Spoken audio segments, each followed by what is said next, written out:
Trick to learn Krebs cycle. तो हम अपनी ट्रिक को 3 स्टेप में कंप्लीट करेंगे। फर्स्ट स्टेप हमारा होगा कि क्रैब साइकिल के इंटरमीडिएट्स को कैसे याद करें, और सेकंड स्टेप होगा कि जिस भी स्टेप में एनर्जी रिलीज हो रही है और किस फॉर्म में रिलीज हो रही है वो भी करेंगे। ठीक है, तो एनर्जी रिलेटेड स्टेप कैसे याद रखें, और थर्ड और लास्ट स्टेप होगा कि एंजाइम्स को कैसे याद रखें। देखो, क्रैब साइकिल बुक्स में कुछ ऐसी दिखाई देती है। तो हम स्टार्ट करेंगे अपनी trick acetyl co enzyme A से, और उसको साइकिल को क्लॉकवाइज घुमाते हुए खत्म करेंगे ऑक्सैलो एसीटेट पर। तो स्टार्ट करते हैं अपनी ट्रिक। देखो, एक सिटी को टेररिस्ट अटैक से बचाने के लिए उस सिटी में मिलिट्री ऑपरेशन हुआ। ठीक है, एक सिटी को टेररिस्ट अटैक से बचाने के लिए उस सिटी में मिलिट्री ऑपरेशन हुआ।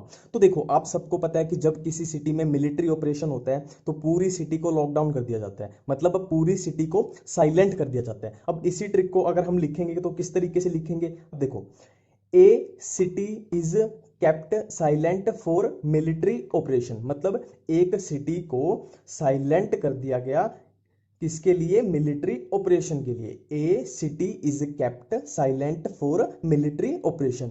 तो हमें ए से याद आ जाएगा एसिटाइल कोएंजाइम ए, और सिटी से याद आएगा साइट्रेट, और इज आई एस से याद आएगा आई एस जिसमें है आइसोसाइट्रेट, और कैप्ट के से याद आएगा हमें कीटोग्लूटारेट, और साइलेंट के एस से याद आएगा सक्सिनेट। अभी आप सोच रहे होंगे आप में से कई लोग कि मैंने सक्सिनाइल कोएंजाइम ए को इसमें कंसीडर नहीं किया।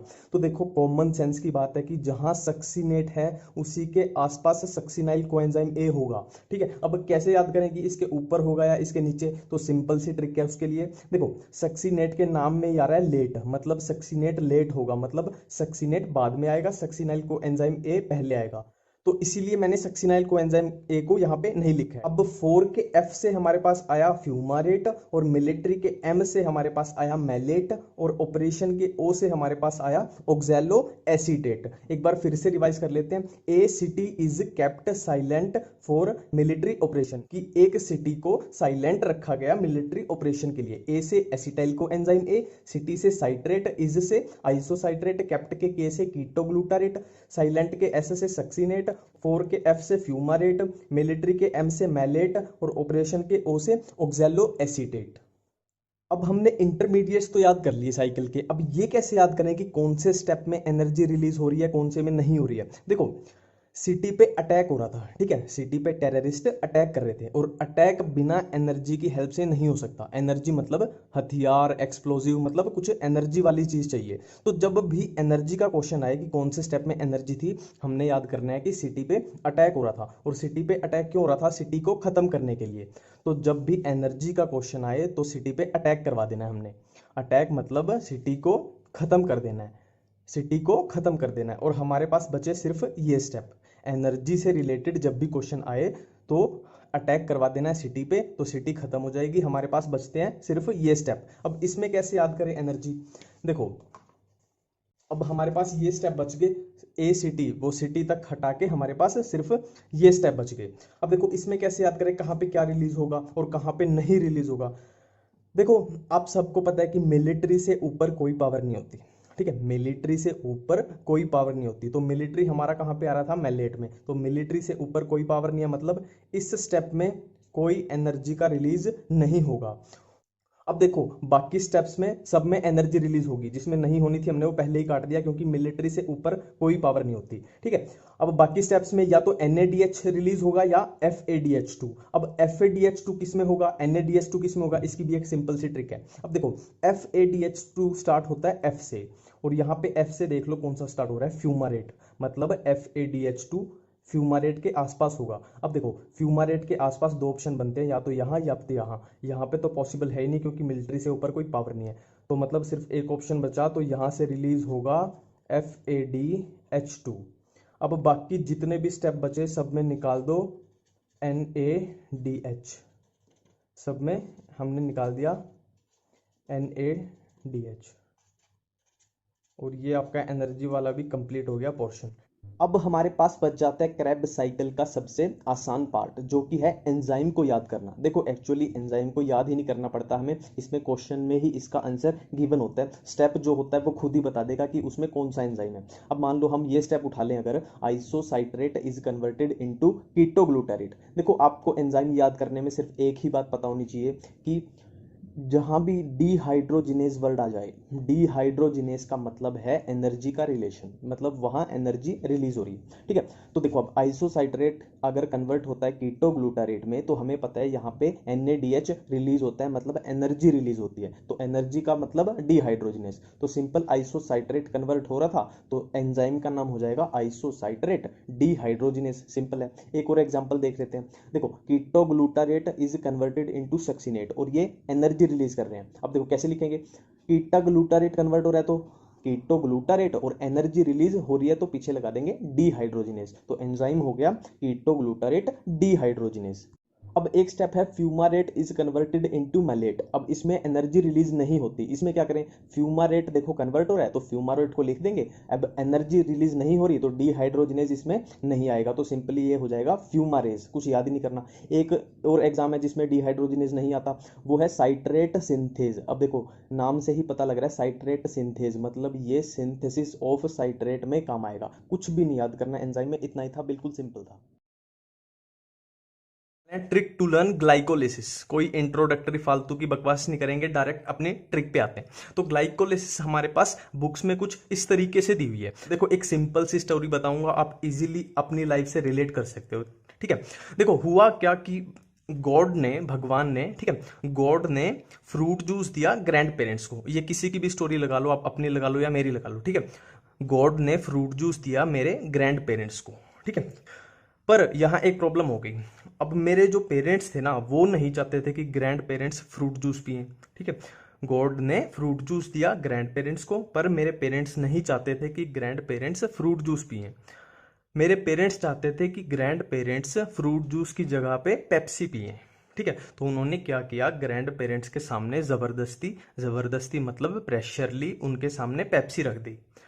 एक बार पूरी स्टोरी दोबारा करते हैं। गॉड ने फ्रूट जूस दिया ग्रैंड पेरेंट्स को, पर पेरेंट्स ने उनके सामने जबरदस्ती पेप्सी रख दी। जबरदस्ती क्यों रखी, प्रेशरली क्यों रखी, क्योंकि पेरेंट्स नहीं चाहते थे कि ग्रैंड पेरेंट्स फ्रूट जूस पिए, जो कि किसने दिया था, भगवान ने, गॉड ने। तो अब अगर हम अपनी इसी स्टोरी को मिनिमाइज करके एक पेज पे उतार दें तो हमारे पास कुछ इस तरीके से आ जाएगी। God gives fruit juice for grand parents, but parents ने क्या किया, पेरेंट्स पुट्स पेप्सी प्रेशरली। ठीक है, पेरेंट्स पुट्स पेप्सी प्रेशरली, क्योंकि पेरेंट्स चाहते नहीं थी कि वो फ्रूट जूस पिए, तो उन्होंने पेप्सी रख दी प्रेशरली। एक बार फिर से, God gives fruit juice for grand parents but parents puts Pepsi pressurely.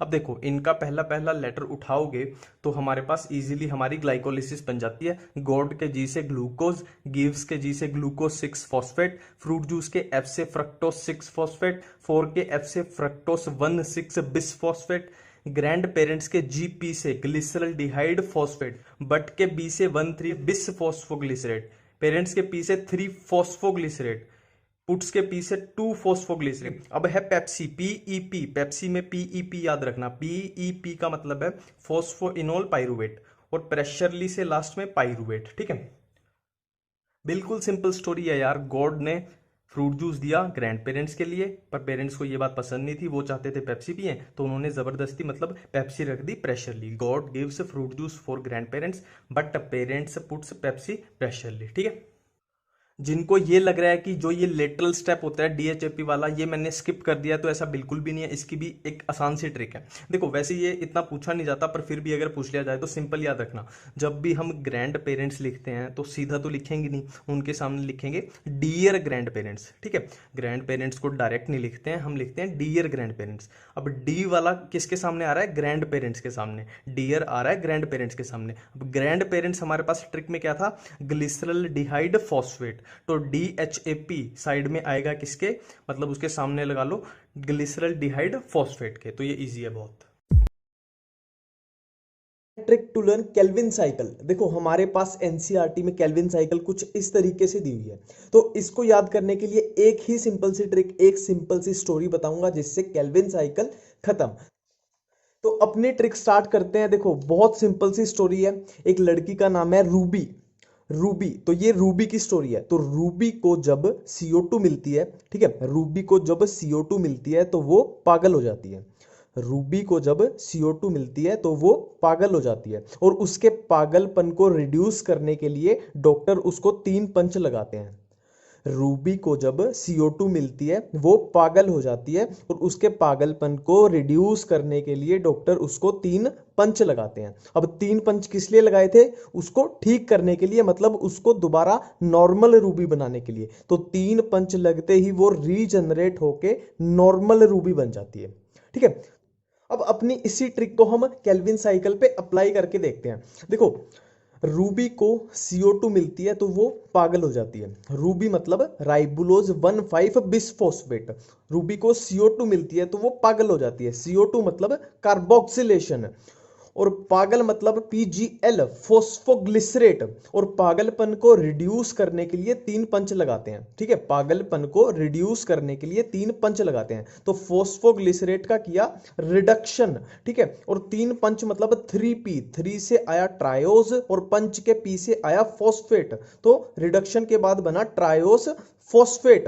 ठीक है, अब 3 पंच लगते ही जो वो पागल हो गई थी तो वो रीजनरेट होके नॉर्मल रूबी बन गई। तो ट्रायोस फॉस्फेट रीजनरेट होके दोबारा बन जाएगा राइबुलोस 1,5 बिसफॉस्फेट, और ये साइकिल ऐसे ही चलती रहेगी। ठीक है, इसमें ऐसे ही ये साइकिल चलती रहेगी, बहुत सिंपल है। ठीक है, अब दूसरी बात करते हैं कि इनमें से कौन से स्टेप एनर्जी रिलेटेड है। तो बहुत सिंपल है। देखो, ये है कार्बोक्सिलेशन, मतलब यहां प्लांट CO2 को कंज्यूम करता है। अब देखो, प्लांट CO2 को कंज्यूम एनर्जी लगा के क्यों करेगा? कोई भी रीजन नहीं है, क्योंकि CO2 देख लो, ह्यूमंस रेस्पिरेट कर रहे हैं, कितनी सारी CO2 फ्री में बाहर जा रही है, और कितना पोल्यूशन कर रहे हैं हम, उससे भी कितनी सारी CO2 एनवायरमेंट में अवेलेबल है प्लांट के लिए। तो प्लांट को कोई जरूरत नहीं है CO2 कंज्यूम करने के लिए एनर्जी का खर्चा करने की। तो यहां पे कार्बोक्सिलेशन वाले स्टेप में एनर्जी का यूज नहीं होगा।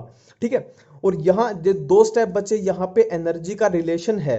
तो हमें CO2 वाले स्टेप से याद हो गया कि CO2 तो फ्री में बट रही है, तो प्लांट उसके लिए खर्चा क्यों करेगा? तो वहां एनर्जी का रिलेशन नहीं है। बाकी के 2 बचे जो रिडक्शन और रीजनरेशन, वहां पे एनर्जी का रिलेशन होगा। ठीक है, अब इसका एक लास्ट पॉइंट बच गया कि जो सुक्रोस बनता है, कि जो प्लांट फूड बनाता है, वो कहां से निकलेगा? इससे निकलेगा, इससे निकलेगा, या इससे निकलेगा? तो देखो, इसके लिए बहुत सिंपल सी बात है। ये यहां देख लो CO2, यहां CO2 है, यहाँ पे CO2 है। तो CO2 एक हार्मफुल गैस होती है, हमें पता है। CO2 एक पोल्यूटेंट है, तो हम पोल्यूटेंट के पास बैठ के खाना नहीं बनाएंगे। पोल्यूटेंट जो CO2 है उसके पास बैठ के खाना नहीं बनाएंगे। तो CO2 से दूर जो बचा, जो CO2 के टच नहीं हो रहा, वो बचा सिर्फ ट्रायोस फॉस्फेट। तो ट्रायोस फॉस्फेट से निकाल दो सुक्रोस। ठीक है, वीडियो अच्छी लगे तो लाइक कर देना और चैनल को सब्सक्राइब कर देना, ताकि आपको नई वीडियोस के नोटिफिकेशन मिलती रहे। Thank you.